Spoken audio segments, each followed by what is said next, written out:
Welcome back to the Renk Seeds of Innovation podcast. As always, I'm your host, Max Renk, and today we're diving into an area that every farmer thinks about this time of year, how their varieties are actually performing. As harvest begins, plot results are rolling in, and that data is what drives the decisions we make. But what does that data actually tell us? And how do we use it to make sure what you plant next spring is the right fit for your fields? To help answer those questions, I'm joined by Alex Renk, Karl Bobholz, and our resident corn breeder, Bruce Nagel.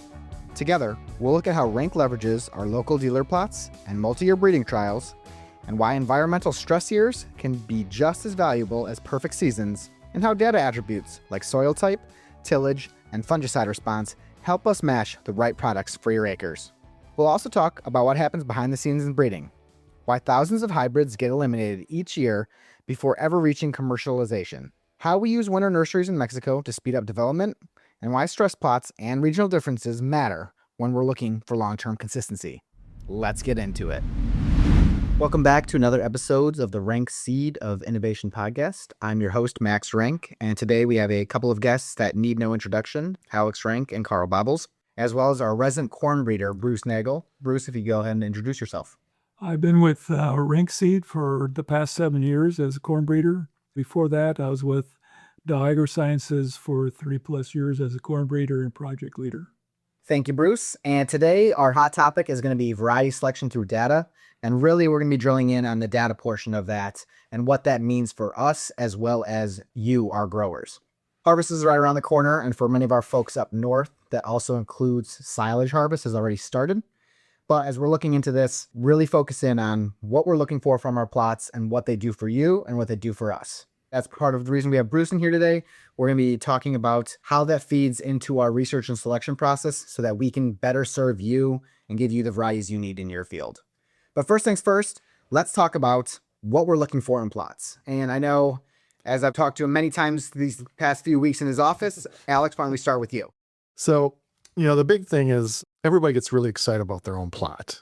I get excited about even my own plots, but probably the key thing that I want everybody to take away is that is one location, one set of environment. It'll never happen again, basically. And, here we are in 2025. We've had pretty much an inch of rain at Sun Prairie, seems like every 3 days. And then compare that to the year before when we got 12 inches of rain in June, and then we basically got no rain after that all through August. So you're talking about the same location, same soil type, but it's a whole different environment, and you're going to see yields, variety response big time between this year and last year. Last year was a stress year for selecting. This year is going to be a what can it do genetically year. We like individual plots. We need individual plots, but the message is you need to look at a lot of plots. Once you see a lot of plots and varieties are consistently popping up to the top, then you have consistency, and no matter what the conditions are going to be, that those varieties are going to perform. Karl, I can see that you've got something to share there. What you got? No, Alex is kind of right on with that. And that's why we as Renk, we want as many locations as we can. Locations is really a dot on a map. Truly is a dot on a map, right? And as we are looking at products, we're trying to take areas. We look at crop reporting districts. You can look at counties. You can look at states. There's a lot of different ways you can cut the data. The biggest thing is you need each of those data points first. That allows you to gain the repetitiveness that you need in the data by having as many locations. And that's why we love these grower dealer plots we have, plus our own research plots.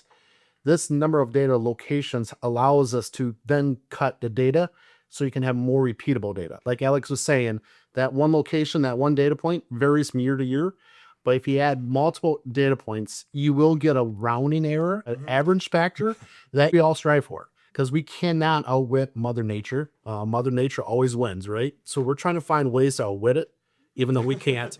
But that's what data is. And that's what large location data helps us with, is try to get a better understanding of how this product performs on any given year, any given day. That's our big picture we're looking at there. So what are we looking at within the plot that's going to feed all of this? Let's drill down just a hair to more of a regional summary then. A couple of things like on the soybean side, Most of the breeding work and testing data is carried out west. And when I say out west, it's basically across the Mississippi River for the early varieties. And we're talking like the 2.5 is probably the latest maturity. Just about all that testing for the breeders is heavily on that western portion.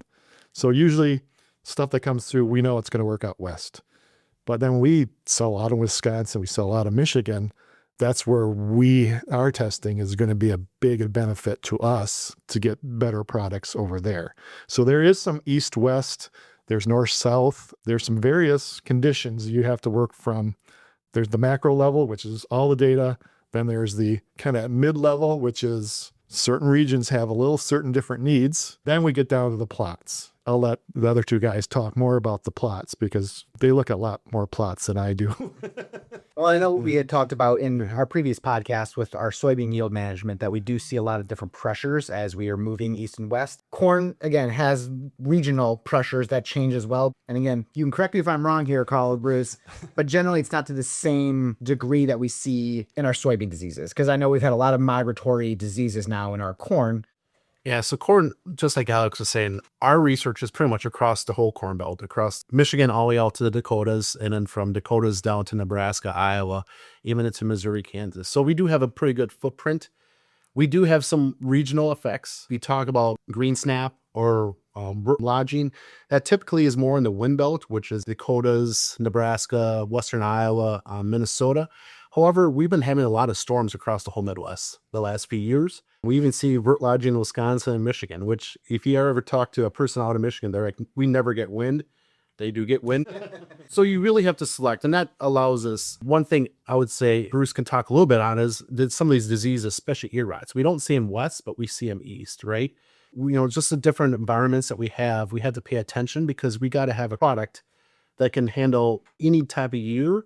And the diseases can move back and forth. You see tar spot is kind of more of a all over the place now. There was some southern rust that showed up in August across Iowa and Minnesota again. That's 2 years in a row, which last year I said that's a 1 out of 10 years. So now we're 2 out of 10 years. Things change every year, but that's why we really like these locations in both our research and also in farmer dealers. It just gives us another data point as we look at the products that are in our bags and things that might come into the bag down the road. And what we're looking at is consistency. Multi-year testing on a lot of these hybrids from the research part of the breeding program. We test things, what I'm looking at is hybrids that are out there 3 or 4 years before commercialization. So we have good 2, 3, 4 years of testing before they get into Karl's shop, before they get into commercialization. We get a good look at these hybrids over a number of locations, over a number of years, to really get a good idea of how stable these hybrids are before we bring them forward. On that note now, let's drill down into local. That does feed into all of our regional data points here. And what are we looking for in each individual plot? I want to rewind a little bit here. I think it's really important for us to talk about how we're handling the data as we get that off our plots. That directly influences how we can better respond to people. What we do at Renk Seed that I think is fairly unique is that any plots that we take, be it dealer plots, first trials, research plots, state trials, we'll try to put them into a database that basically treats everything as a individual location. What we're getting at is we're just going to have a much bigger database to work from and do more comparisons. We have more locations, we have more points of data, and that doing head-to-heads, doing regional comparisons, that really helps a lot. From the data standpoint, data's king. Bruce can tell you how many plots he puts in every year. It's a big number. The more data you get, the more reliability you have in your products. And sometimes the more data you get into areas that the breeders don't put enough effort into, that you can make a better product choice for your customer than if you're just relying on breeding data.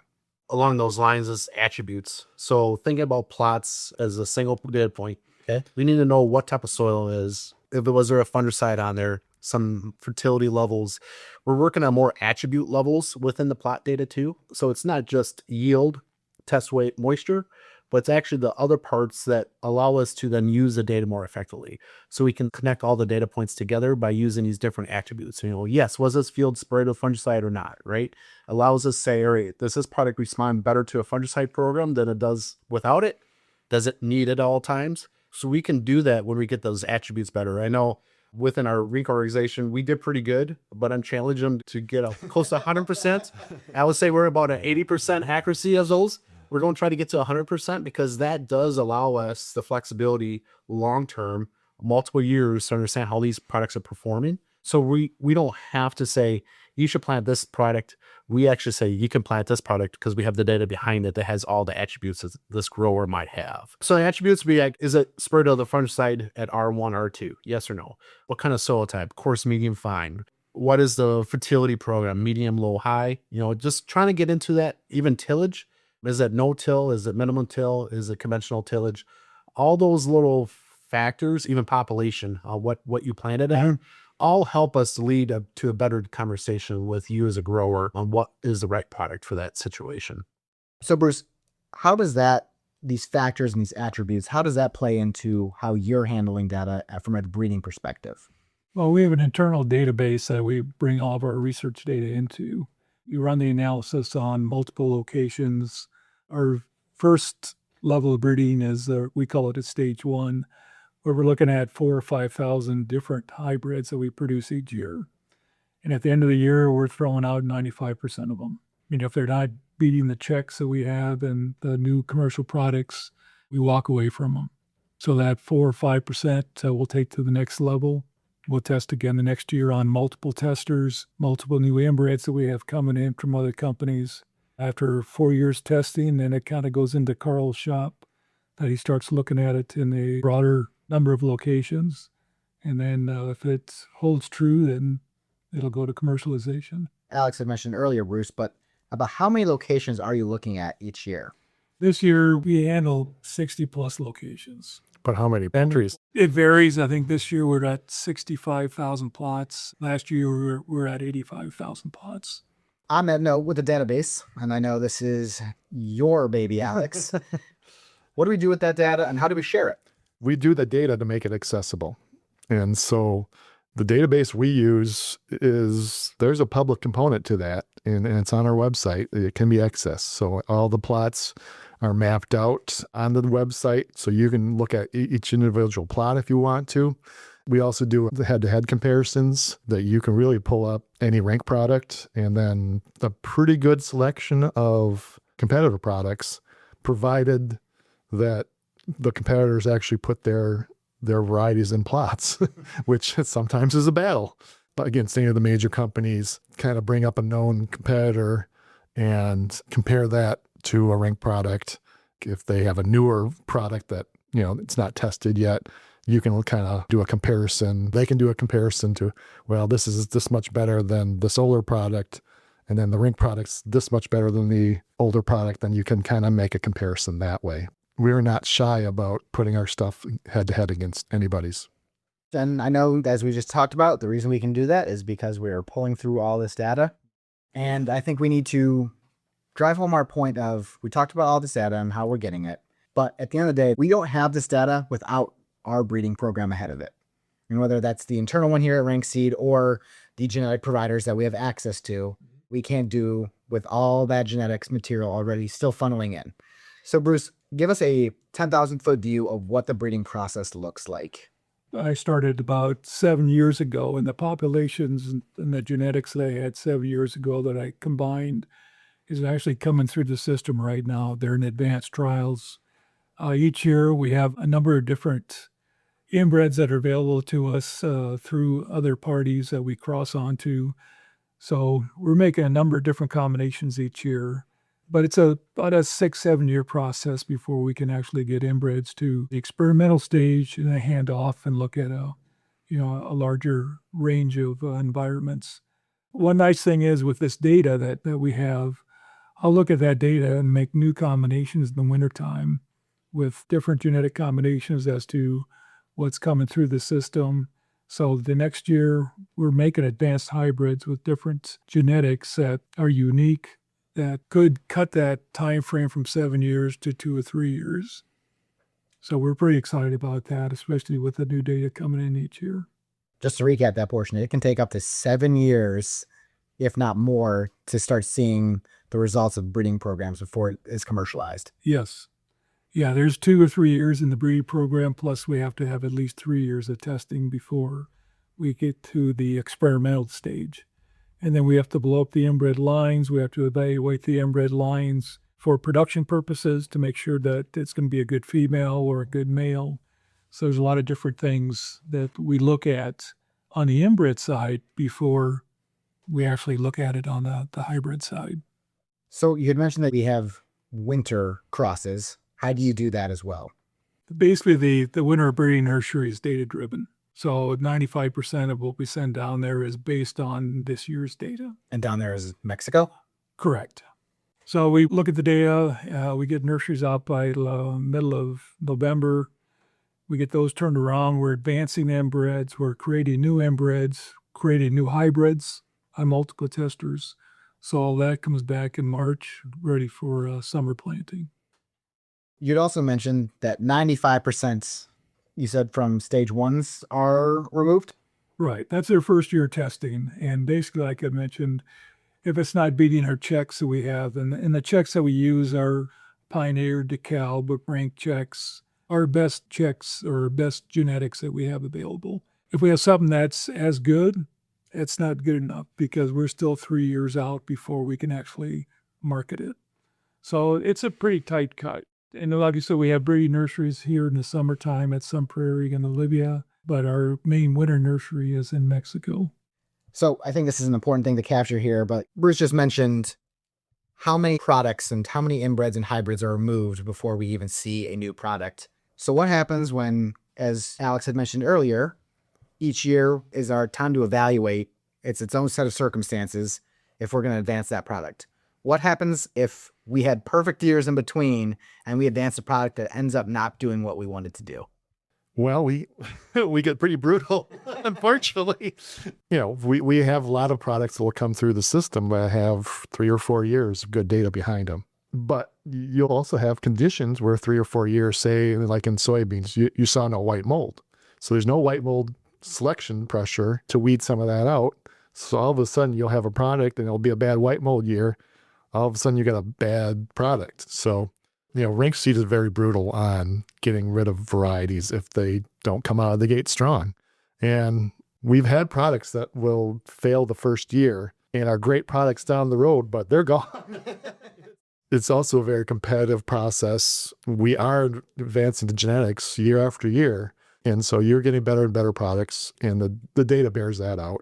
I mean, you're seeing the yield climbs in soybeans and corn. And what do those yield climbs look like? I want to see about 2 more bushels of yield with my new varieties from year to year to kind of make the cut. Sometimes I'll just bend that if I get a better disease package. Corn-wise, you guys I'd say it's higher than 2. And it has to bring at least a 6 bushel, but also agronomics too. Okay. We don't think about it. It's kind of our baseline of bringing things into commercial. It has to bring another 6 bushel on top of what we're doing already with our current commercial products. And then it has to compete against the Pioneer DeKalbs of the world. And hopefully it's also picking up some other agronomic disease or stalks where it's on great snappability. So, Well, between Bruce or Alex here, you have spent the most time looking at our yield climbs, but just for everyone here, I think it's important to capture the resin expertise that we've seen across the farming community because there's decades of experience here. But Bruce, when you started, what kind of hybrid yields were you looking at? And I'm not starting here at Renk Seed. But I mean, it's interesting because back then it was 150 bushel yield you were pretty happy with. And it was before traits. I mean, back in the 90s and late 80s. And all of a sudden you start throwing traits in there, and then you start having the big three start cranking out a lot of the hybrids and really turning the breeding programs around. I mean, nowadays, if you don't get 220, you're kind of disappointed. When we added soybeans to our lineup, which was probably 1990-ish, 92 maybe, the average for Wisconsin was 40 bushels an acre, which I think is terrible. Even that. But now we commonly think we would like to see everything in the high 60s and even 70s. It's 30 years, but again, it's come along. The bar is definitely higher now. And we see some of those differences in our yield expectations just due to the way the chromosomes work in soybeans versus corn, correct? Yeah, well, you don't get the hybridization with soybeans. Hybridization in corn is kind of a miracle when I think about it. You don't see that in nature. I mean, that's like the one product crop that just goes to town when you cross it. You were asking, what does selection help with? So if you think about 2012, that was the last time we truly had a hard drought, right? Yep. So if you think about that, all the major genetic providers, germplasms were being developed, right? And there was a lot of selection tool that year on the inbred nurseries. You take that 5-7 years to get those selections of inbreds to crosses, which would have been 2020. While those high volume products in 2023, which was another drought year, were on the market. Were based off of inbreds that were selected in 2012. So if you think about it, it's a long cycle process. If you just, hey, remember 2012? And you say, we did a lot of selection in that year. Well, it take another 5-7 years to make those inbreds come to market with different crop combinations. And it takes 2 or 3 years to get high volumes out of those hybrid combinations, which have been 2023. That's why we did see a huge hiccup, I think. Yeah. I mean, even if 2023 was a drought year that we all thought it was, the hiccup wasn't there in the yield. We had plenty of yield that year across the hybrids. Yeah, my first full-time year was 88. Between that and 2012 was probably 100 bushel difference. And that's all genetics. And then you also added in the GMO factor. The joy of that technology is it controls a lot of the stresses and allows that plant to put it into being productive. This year, we saw a lot of wind, especially in the West. And in our final year's testing allows us selection to make sure things that root lodge or snap probably won't be in our bag, right? We started the whole podcast saying if we don't look at one data point, environmental cases like high wind events, we almost have to look at one data point because you just don't get a lot of widespread durations across the research. Hopefully we don't, because we want data. It's a thing that you really have to pay attention. When you do get those wind events, you have to pay attention. And that's another thing that helps us select early on and always through the pipeline before it goes into a rig bag is any environmental conditions we are looking at and taking notes and making sure we understand what that means in our yield. We haven't really talked yet about individual plots, the value per se on just an individual level. But there is one thing I look at a lot is white mold. And I usually go to the thumb of Michigan, which is because it's between lakes, it's cool, it's wet because of the moisture there. It's just a hotbed. Then they also have a bunch of dryland beans that are very susceptible. And so you have a lot of hosts issues there. And so if you go into a plot and there's one product that has white mold, I'm not happy with that product. If everything else looks good and that one's there, it's probably going to be on the chopping block.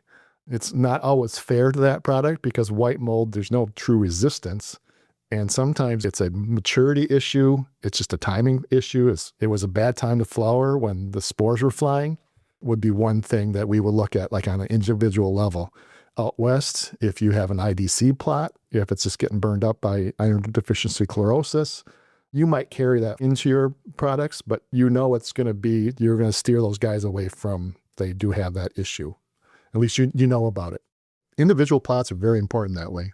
So I think this is an important thing here because as we really had talked about a lot here today is that we really have access to a absolute exorbitant amount of data. And whether that is our regional, the entire data set, or even down to the local level, how does that let us make sure that we're putting the right products in the right fields for each farmer?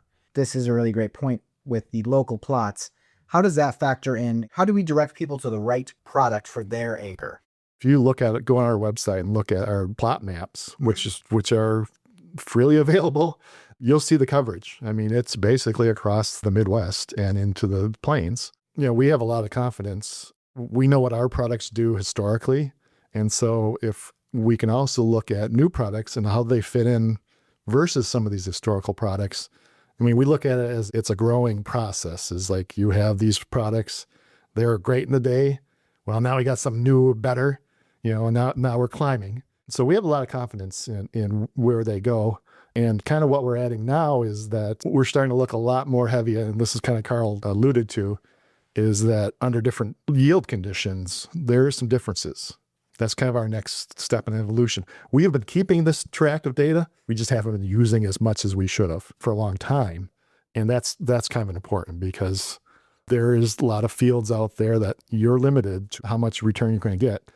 So putting a product that super high yielding might not necessarily be the best choice. And then you're starting to see some separation with products based on that, which is part of farming. There's a lot of variable soil out there. I really think that's kind of what we're focusing on, is trying to find the areas where we don't have the losers, right?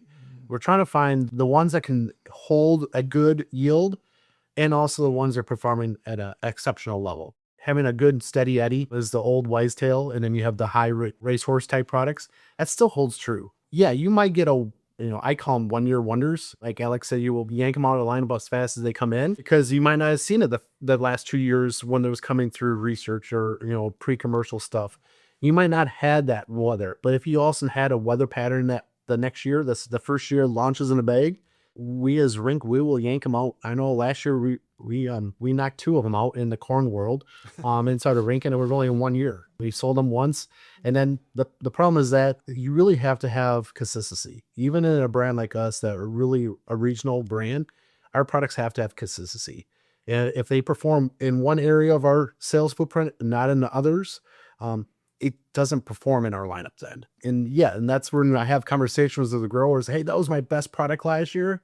And I have to tell them, yes, in your location, it won the location. It won the plot. However, the other 60, 70 locations, it was the bottom of the plot, right? Mm-hmm. So you just have to have that conversation. Hey, we are truly looking at the data as a total so that we can understand how this product will fit. We just don't want to have surprises for a grower. If we can take out risk for the grower, there is no way we can take out all risk. But if we can take out some risk to the grower, that is where we will win as a seed brand for that grower. And it's not just grain data for corn. We also have internal silage data. They'll probably start chopping trials, so probably in a couple of weeks. Newer to the farm scene here, but as you brought out, we've been adding more data points to silage, or we're pulling more information from our silage trials. Can you expand a little bit on that? Basically, what we're looking at is the third-party companies come in, and we're looking at probably 200 new hybrids this year that they're promoting for us to take a look at, plus hybrids that we have coming in internally. And we're running those through silage trials. So we're getting tonnage, we're getting digestibility. So we have a pretty good look at new product before we even launch them into commercialization. And those products inside of Renk are called silage choice products. So those that have that earmark or that logo within our seed guide or on our website have come through our silage testing that Bruce manages and runs. And those products are the ones that are identified as the cream of the crop as it comes for silageability in our lineup.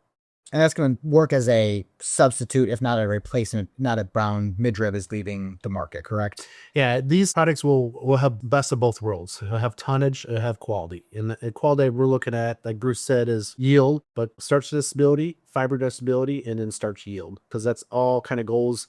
Those are the major components. And that's where EMR only had one of those components. It was the fiber digestion is really where it was strong on. The starch digestibility, the starch itself, they were average. So we're looking at products that have very rounded out platform for silage across all major attributes. Some nutritionists like, some don't. So we have all the data, so we can allow that data go out to whoever grower as their nutritionist, and they can use that data to help select which products they should have on their farm. We're in the heart of the dairyland. We want to support our dairy farmers, and we got great products. And at the end of the day, silage, to make silage, you have to have a nice ear on it. That goes a long ways. So, and then having that dual purpose, the ability to go either way I think is very important. Gentlemen, you had mentioned that as much as we enjoy and do look at our local plots, generally for our data, it doesn't affect a no or a go for our new products. What are some exceptions to that rule? So on the soybean side, if we have a white mold situation, it's not so much if all the varieties are showing white mold, that tells you nothing. But if you have a plot where only one is showing up as white mold, That's a big red flag. We don't want to see white mold, period. We select heavily so that we don't have white mold in some products, not all, because there's some products that go to markets where their white mold is not the driving factor. That's a big red flag for me. If we have a bunch of standability issues, that would also be the big red flag in soybeans. Those are the two big ones. IDC can be a factor as far as selection process, because if that shows up in certain areas, we want to know about it. It's still probably make the lineup, but people aren't going to know not to use it, where IDC is a big factor. And in the corn world, what we're trying to select for is things that we can't fix in the field. So, growers have fungicide opportunities, so they could fix a lot of the disease issues that we see. What we can't fix, though, is standability. So that would be green snap. So that would happen somewhere between V6 all the way through tassel before, it liquefies. Where it snaps up whole plant and that plant is gone. That's a negative effect that we can't fix. Another thing that we really pay attention for is root lodging. And that typically happens right around VT through R1. Really what that is it just slows the combine down. And sometimes the growers have to go one way. So those two things are the key things. This year, we had a lot of wind events out west, so allowed some good note taking. Just a little story time is one of our research trials at a dealer of ours in St. James, Minnesota. And I was there right after 4th of July, and I came out with a smile, and he's like, "Why are you smiling? We just went through a big windstorm and it was flat." I'm like, "Well, because we could select out of here, and the stuff that's in our bag is still steady." It allows ability to take notes, and really, if you see it once, especially root lodge or green snap, you know what will happen again if the environment is there. And wind, you never know. So you take the wind events that we see and you take notes as much as you can and start filtering out which products are good, can handle it, might have a little bit, or is horrendous, or it's 70, 80% snapped, right? And that's just not doable. When it's less than 10%, you can kind of still look at yield to see if it can yield through it. You really have to filter out and kill products before they go into a bag, especially the Renk bag. We just can't have that risk for our growers. There's a lot of value to high stress plots for us. I mean, it's not always great to look at from the outside, but our growers should know that we're looking at them, because when you see these high stress things, sometimes it's not all about yield, it's about survivability. And if conditions are bad, you're not getting top end yield, but you want some yield, and that's where those plots can be very valuable. Actually, the funny thing is, I walk all of our locations in June and in July and August, but what I'm doing is taking off the locations I won't come back to, because it's just going to be the combine is going to tell the yield in that one, right? The combine will tell a yield in high yield locations. You want to go back to the stress locations, the locations that showed something, because you actually learn in those. The true high yield, we want those yield data too, but you don't learn nothing. The combine will learn more for you than what you can. So you kind of mark those off, the locations to go back to in that September, when you slow down and take a lot of notes. I mean, you might only get 2 locations a day because you're at the location a long time taking notes. So that with December and January, when we start predicting the next 27 lineup backs, or 18 months ahead, we actually have the notes and we can connect it back to the data. There is definitely a visual component to breeding. Sometimes in the old days, some of the breeders were all about the visuals and not about yield, which I have a hard time with.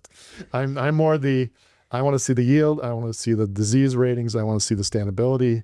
I don't care what they look like. I mean, they could have an extra arm growing out of them as long as they are going to yield 80 bushels an acre. And that's really the bottom line. At the end of the day, it all comes back to performance and consistency. It's all about making sure the products we bring forward deliver for you in the field year after year. As Alex, Karl, and Bruce shared, variety selection isn't about chasing one-year wonders. It's about gathering data from thousands of plots, filtering it through trusted research, and using that information to reduce risk and give you confidence in what you plant. From the hundreds of dealer, farmer, and independent locations that give us real-world performance checks, every data point feeds into our mission of putting the right products on the right acres.